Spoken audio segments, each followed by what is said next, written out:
19 তারিখ আমি সারাদিনই উত্তরা বিএনএসে ছিলাম। পুরো উত্তরটা আমি মনিটর করছি, অবজার্ভ করছি, কোথায় কি প্রয়োজন। তা আমি মূলত 19 তারিখে ফার্স্ট ইয়ারের কাজ করছি।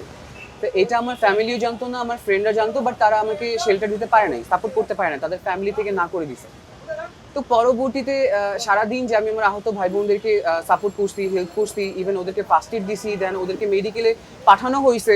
তা আমি যে দৌড়াদৌড়ি করতেছি, আমি সহকারে আমার আরো কয়েকটা ভাইকে টার্গেট করা হয়। তো যখন আমরা মসজিদ থেকে বের হই জুমার নামাজের পর, তো তখনও কন্টিনিউয়াসলি গোলাগুলি। তো আমি তাদেরকে রিকোয়েস্ট করতেছিলাম যে ভাই এখন গোলাগুলি কেন করতেছেন, সবাই মসজিদ থেকে বের হবে, আমরা নামাজ পড়ে বের হচ্ছি, আপনাদের সমস্যাটা কি, কিসের এত প্রবলেম, জিদটা কি, তাগিদটা কি, এত ক্ষোভটা কিসের, আমাদের হাতে তো কোনো অস্ত্র নাই, তো আপনার কেন এই তরতাজা প্রাণগুলোকে ক্ষয় করতেছেন। তো তারা আর কি দূর থেকে অকথ্য ভাষায় গালাগালি করে। পরবর্তীতে তারা এরকম একটা প্রিটেন্ড করে যে না, এবার হয়তোবা তারা মিউচুয়াল করবে বা তারা নেগোসিয়েশন করবে, হয়তোবা কথা বলে সবকিছু মিটমাট। আমি ছোট মানুষ, আমি ভাবছি যে হয়তোবা এখন গোলাগুলি অফ হবে, সর্বোচ্চ কি এক দুটো চড় থাপ্পড় দিবে বা লাঠি দিয়ে দুটো বাড়িয়ে দিল, এই তো, এর বেশি তো কিছু না। এর জন্য যদি আজকে গোলাগুলিটা অফ হয়, আমরা বাসায় যেয়ে যদি শান্তিতে ফ্যামিলির সাথে দেখা করতে পারি। আমি সারাটা দিন ক্ষুধার্ত, সকাল আমি বাসা থেকে না খেয়ে বেরোইছি। অনেক আহতদের গার্ডিয়ান ছিল এখানে উপস্থিত, তারা খাবার দাবার নিয়ে আসছে, বাট এত হইহুড়ার মধ্যে খাওয়া যায় না। তা আমি নামাজ পড়ে প্ল্যান করছি বাসায় যেয়ে লাঞ্চ করবো ফ্যামিলির সাথে, সেই সৌভাগ্যটা আমার হয়ে ওঠে নাই। তা আমি আমার দৃঢ় বিশ্বাস নিয়ে গেছি যে আমি যাবো, তাদের সাথে কথা বলবো, হয়তোবা তারা আমাকে লাঠি চার্জ বা দুটো থাপ্পড় দিল, শেষ হবে, আজকের মতো সমাপ্তি।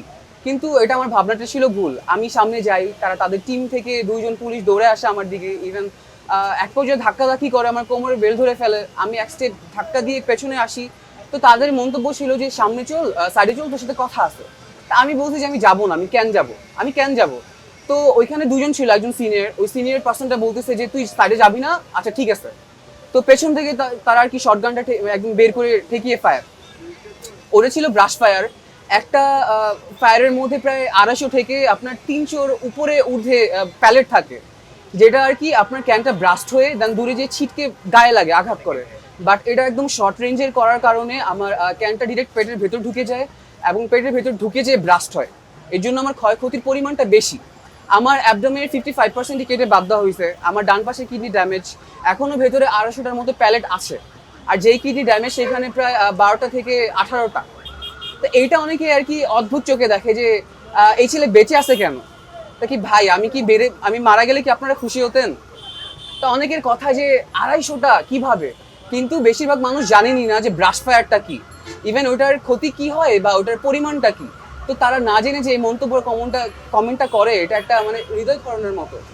এত কিছু সহ্য করছি, আমার বয়সটা কত, আমি একজন টিনেজার, বাচ্চা মানুষ, আমার কলেজ লাইফটা এনজয় করার কথা, আমার পড়ালেখার দিকে ফোকাস দেওয়ার কথা, আমার ফ্যামিলি, আমার ফ্রেন্ডস, এগুলো নিয়ে আমার ব্যস্ত থাকার কথা।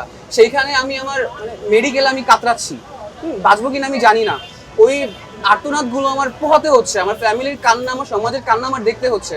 সেইখানে দেশ সমাজ কি এক্সপেক্ট করে, আমি কি রিয়াকশন দিব? সবসময় কানলেই কি মানে খুব ইমোশনাল, সবসময় কানলেই কি মানে একদম মানে ম্যান, মানে আমার মনোভাবটা আমি বহিঃপ্রকাশ করলাম? আমি পারি না, আমি ওরকম না, আমি বাকিদের মতো না। যেখানে আমার বেড রেস্ট থাকার কথা, যেখানে আমি প্রায় ডক্টর বলে দিছে অ্যাটলিস্ট 1 বছর আপনি বেড রেস্ট থাকেন, তো ভেতরের জিনিসগুলো অনেক সেন্সিটিভ, নার্ভগুলো একবার যদি ছিঁড়ে যায় আবার জোড়া লাগবে কিনা সন্দেহ। সেইখানে আমি 1.5 মাসের মাথায় বেড রেস্ট বাদ দিয়ে আমি একটা ফুড কার্ট চালু করছি, শুধু নিজের প্রয়োজনের তাগিদে, যাতে কারো কাছে আমার ছোট না হতে হয়। যেখানে আমার প্রায় 1-1.5 কেজিও ওয়েট নেওয়া পসিবল ছিল না, ডক্টর নিষেধ করে দিচ্ছে, ভেতরে টান লাগতে পারে, বড় বড় ফুড স্টেপ নিতে পারবো না, ভেতরে টান লাগতে পারে। সেইখানে আমি 20 কেজি 30 কেজি পর্যন্ত আমি ওয়েট ক্যারি করছি।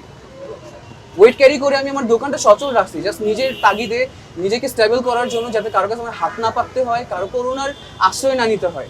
সেইখানে আমি আজকে এরকম রিয়াকশন দেখতেছি। আমি টিনেজার, আমি একটা মডার্ন ছেলে, আমি চেষ্টা করব নিজেকে গুছিয়ে রাখার, আমার বয়সটা এটা।